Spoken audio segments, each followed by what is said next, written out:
Hey guys, in this video, I'm gonna let you know the ways to sign in into your Netflix with QR code or sign in using your mobile phone. So if you want to log in into your Netflix on your TV, then you have to go ahead and press the sign in button first of all. If you already have an existing account. However, if you don't have an existing account, then you can press the join now button. Next thing, you have to go ahead and enter the email address of your existing account and click on continue. Follow the steps on your computer or on your mobile device in order to sign in.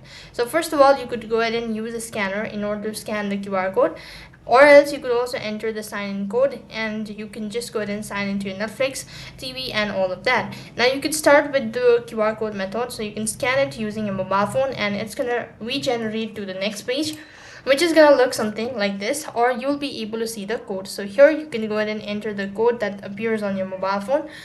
So type in that, and here you'll be able to see this sort of notification stating that you've successfully logged in and you can now go ahead and enjoy your show. So in this way you can sign in into Netflix with QR code. That's all for this video. I hope the video was helpful.